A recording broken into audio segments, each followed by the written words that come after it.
to Focus Today. I'm your host, Perry Atkinson. And, you know, one of the alliances that we're really proud of is the alliance that we've made over the years with Chris and his group there with Newsmax doing an outstanding job. And some of the hosts they have on their network is just outstanding. One of which we're so honored to have with us today. Chris Salcedo's with us. He's a veteran broadcaster and the author of a fascinating book called The Rise of the Liberty-Loving Latino, A New American Revolution. There's a picture of the cover of the book. He's the host of the Chris Salcedo Show there on Newsmax and the Salcedo Storm podcast.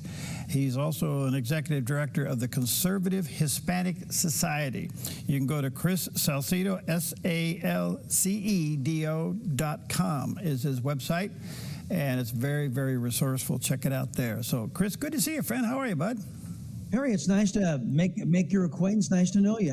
Thank you for the invite. I can't tell you how much I appreciate it. Well, we just think a lot of you guys, and I've known your main man there for quite a while, Chris, and so doing a good. You guys just do a great job. Thanks for what you do. This is fascinating to me. I'm so honored to have you on. What decided you to write this book? Well, it's been in the works since, man alive, since I started the Chris Salcedo radio show way back in the day on the Blaze. And we've been working up these concepts for the last 15 years. And with the ascension of Trump and the America First coalition, everything just kind of came together, and we saw the Latino community break heavily away from socialists and Marxists in the Democrat Party, which had gone, I think it's fair to say, crazy, bat guano crazy. And thanks to Trump, the Latino community, looking around for some of the place to go, had a place to land when they started looking around for law and order and the restoration of America. And that's kind of what transpired. And so this massive switch in the Latino community from Democrats to the America First coalition, notice I didn't say Republicans, to the America First coalition, that was monumental and historic that we just saw in the last election. So how would you describe the awakening among the American Hispanic people politically? I would describe it as something that's been a long time coming. I think that the biased press and the Democrat Party have done a great job at propagandizing third, second, first generation Latinos who have come to the United States of America into thinking that, oh, well, you know what? And this axiom used to be true, right? We're all Americans, but we just have different ways of getting to that more perfect union. Used to be true among Democrats. But what I think the Latino community started to wake up to was the fact that the Democrats were resembling more and more of the countries that our ancestors had fled, that had succumbed to the ideological left that is now dominating the left wing in this country, the Democrat Party in this country. And they started to see a lot of eerie similarities of the very reason they had to abandon their countries and come to the United States was taking root in the Democrat Party here, and they wanted no part of it. So obviously the Democrats assumed the Latinos were almost a guaranteed vote. But where did the separation come? Was it traditional values? What was it? All of the above. Traditional values is part and parcel of it. This idea that a lot of Democrats believe that Latinos really don't pay attention to that whole rule of law thing or the Constitution thing, which, by the way, we do. And I think one of the assets this book will give folks is that understanding that despite what CNN and the other left-wing outlets would like to tell you, there is a debate, just like there was a debate writ large among the American community.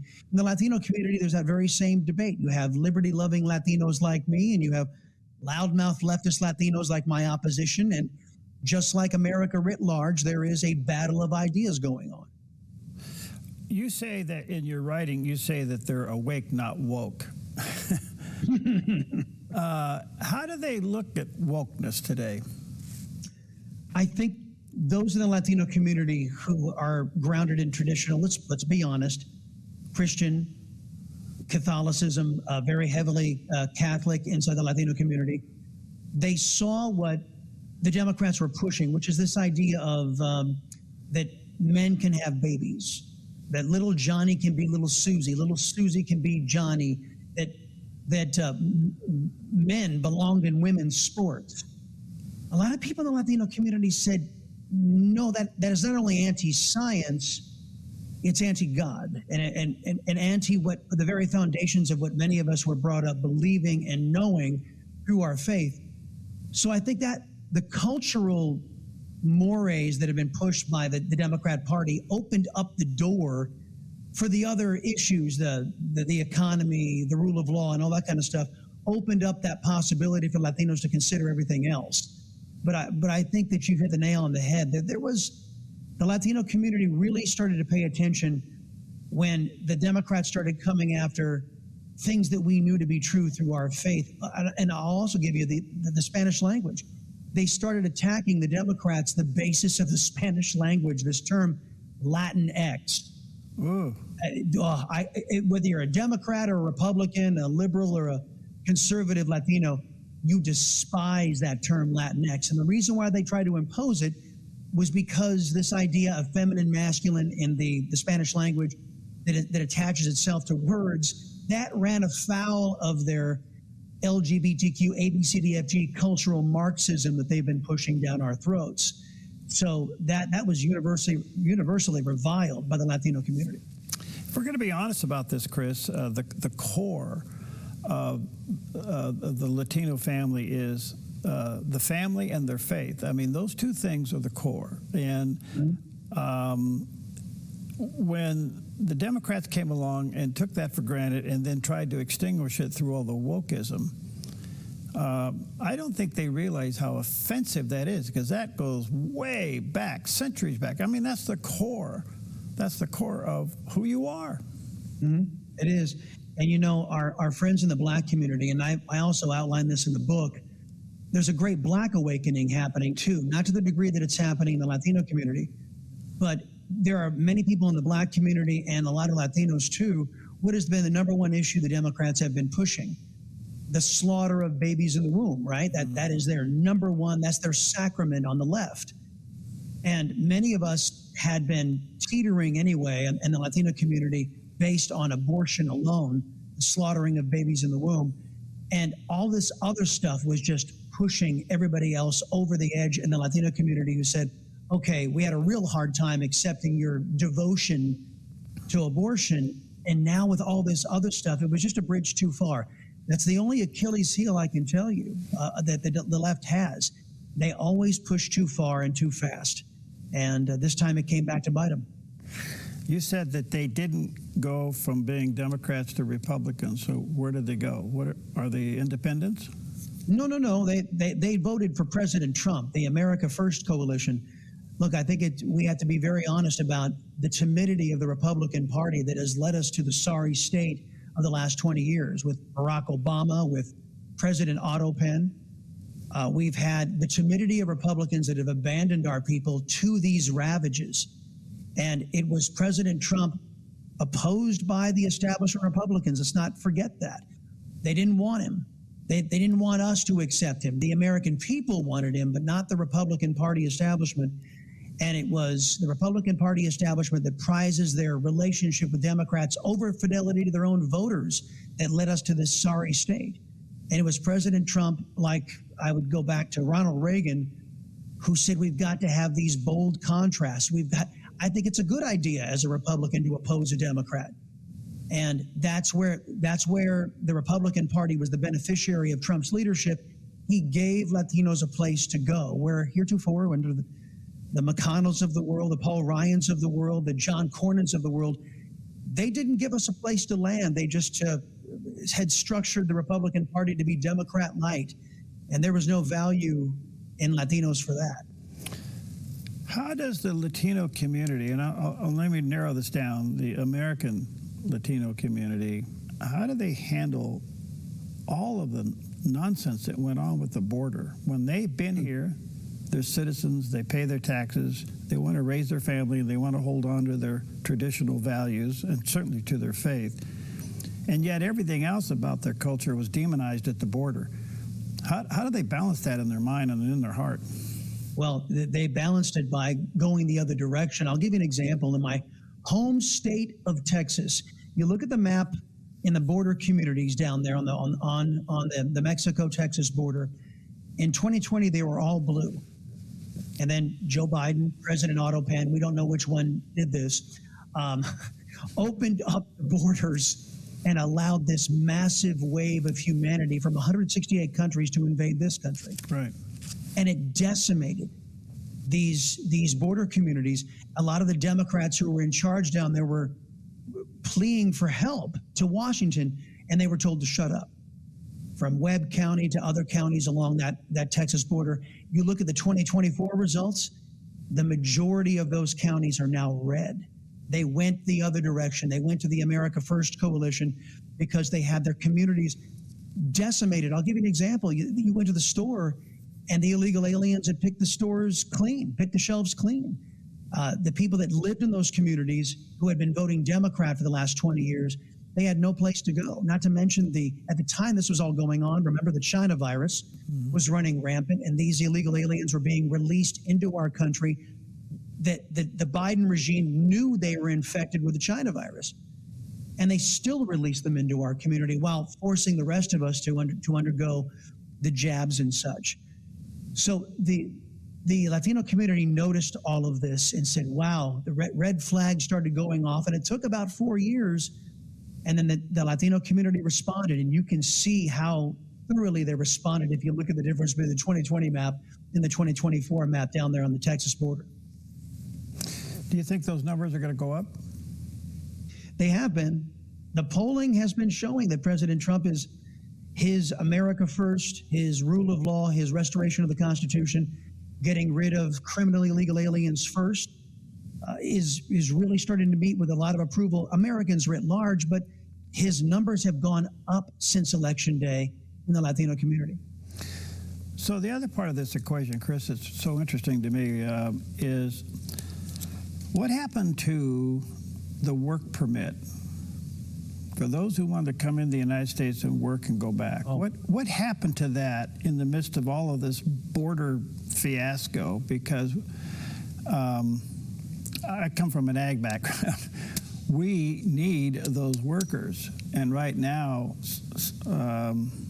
this is getting pretty sticky. I think you know what I'm talking about, but whatever happened to that? Well, we remember back in the day the Bracero program, which allowed people to come in across the border, mostly Mexicans, to come across the border, work in the United States, and then go back home. There was a modicum of vetting that happened there, but it's not happening. It certainly didn't happen during the Biden regime, as we had millions of illegal aliens traipsing into the United States, many of them not vetted, many of them with criminal records, and we're paying a dear price in our streets right now.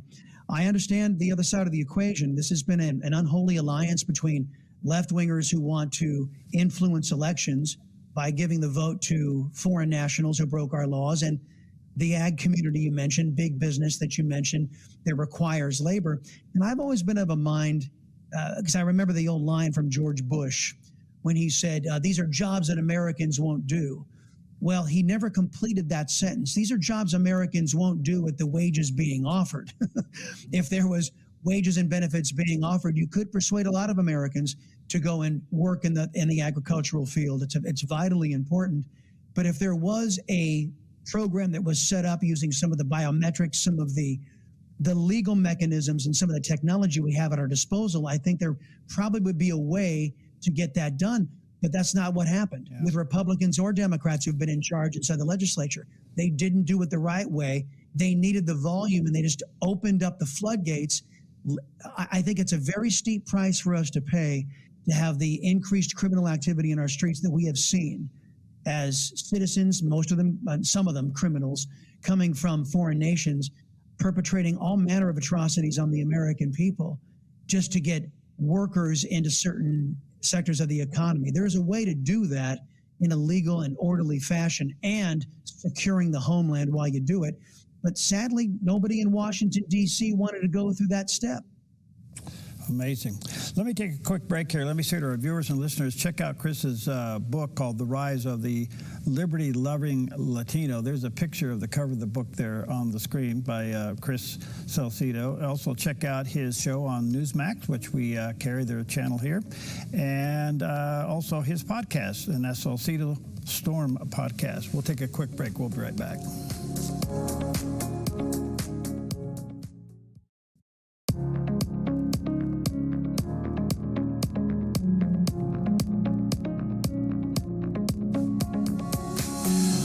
Welcome back. Such an honor to have with us today Chris Salcedo. He's a broadcaster, been at it for a long time, the author of a new book called The Rise of the Liberty-Loving Latino. You may want to check that out. It's the new American Revolution. Check out his website, chrissalcedo.com, and check out his podcast. And of course, you'll see his show on Newsmax, which we're honored to carry, Newsmax 2 on one of our sub-channels here. Chris, this is so fascinating. I guess what I'm trying to figure out is the Latino culture in itself, based upon faith and family, is conservative.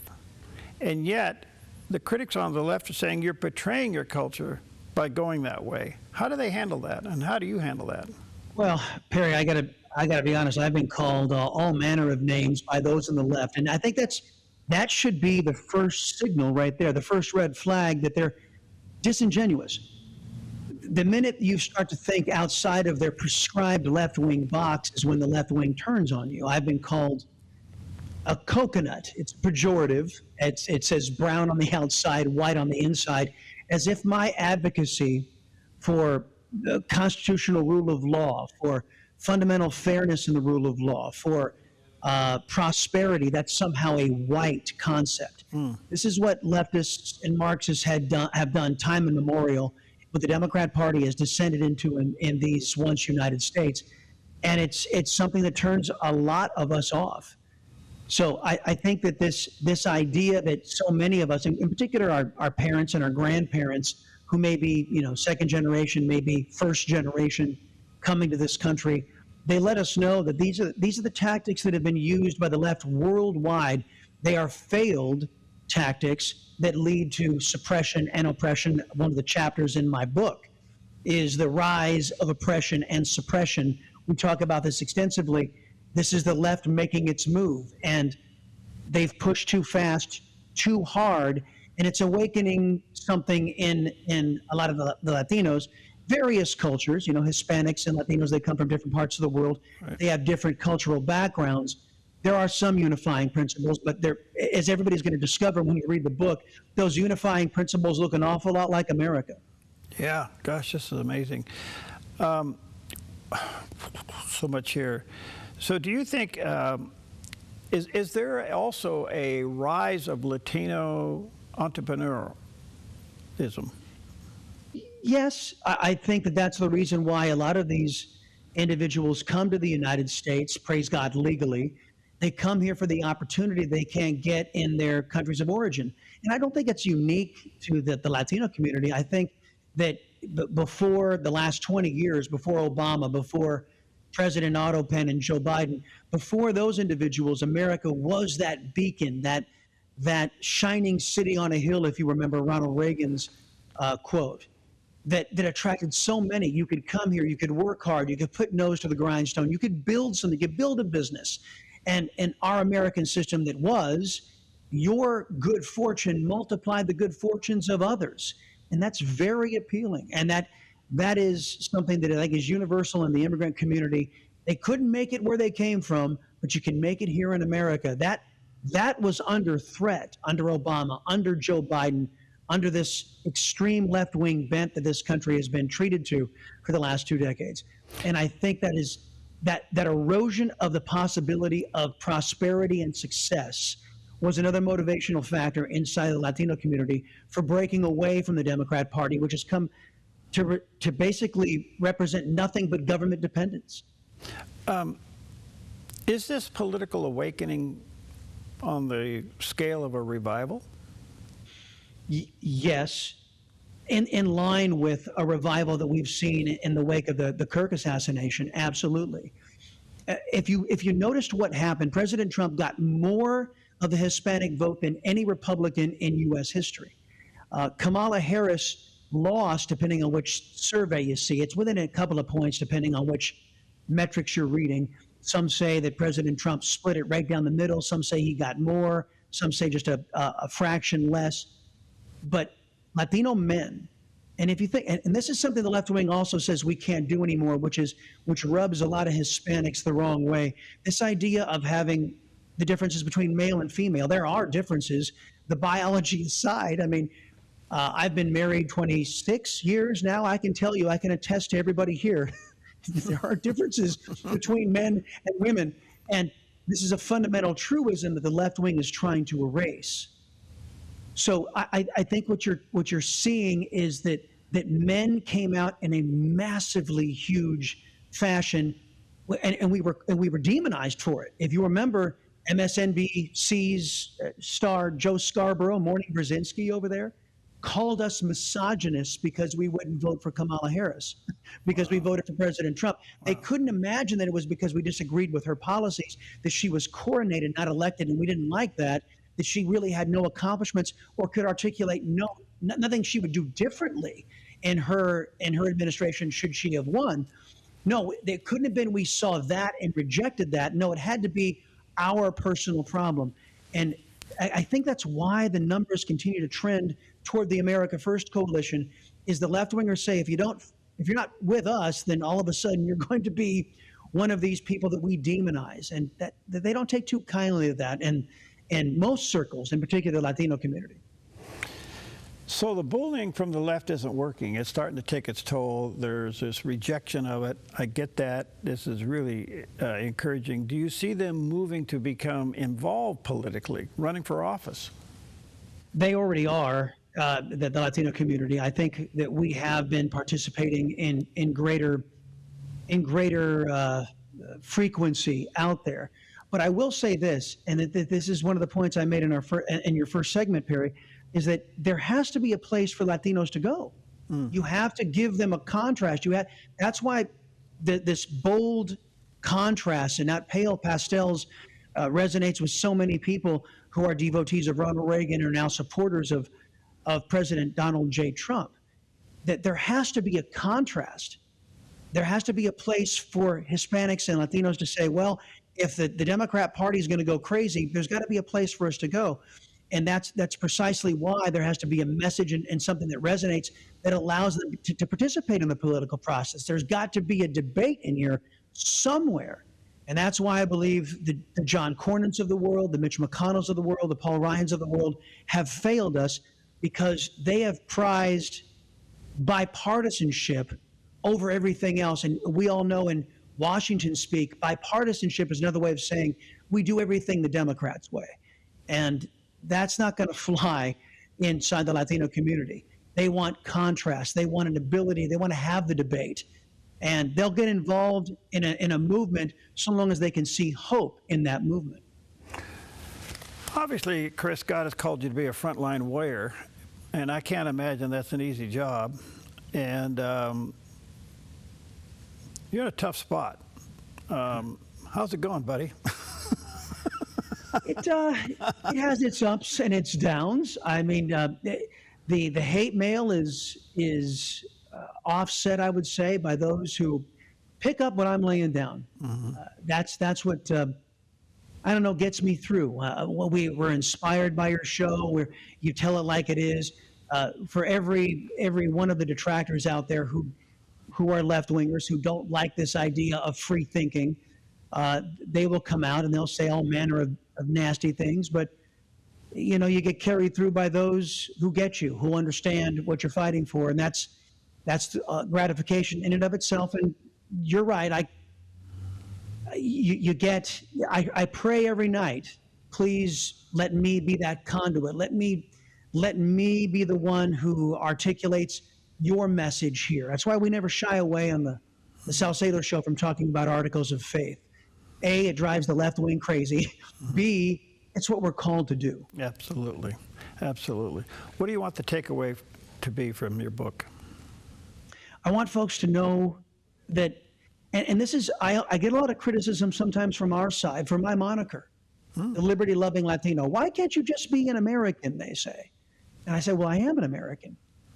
But the reason why I gave myself that moniker, the Liberty-Loving Latino, was not to differentiate myself from Americans. That's not at all. We are very much part of that American fabric.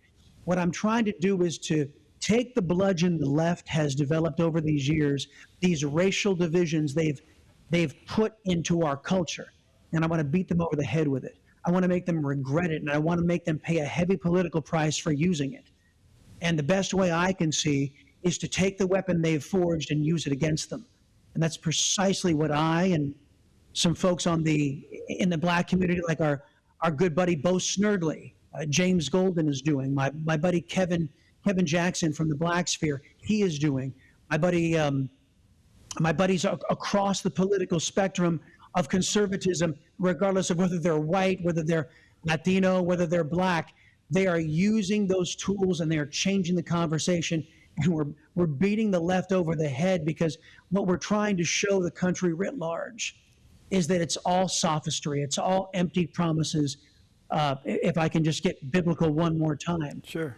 There's a reason why they denigrate religion and faith on the left. They have sold out to the master of lies, right, in my fundamental belief. That's what they're all about. Yeah. And so the more we can expose those lies, I think the better off the country is. That's well said, Chris. Well said. One last quick question. This all boils down to really knocking CRT in the head, right? Well, yes, critical race theory is just one of the mechanisms they use. You heard me referencing the LGBTQ ABCDFG cultural Marxist agenda. Right. The reason I say it that way is because the reason why the left put lesbians, gays, bisexuals, and then they put a whole bunch of other letters in there, those individual groups by themselves weren't enough to make a viable political coalition. So they had to lump them all together to make them, and to say all of your issues are all the same. And a lot of people in those groups go, wait a minute, we're not the same. Why would you lump us all together? It's because the left needs you there. They need you all lumped together. So you will sit down and shut up and you will do what you're told. This is what I want people to know and understand.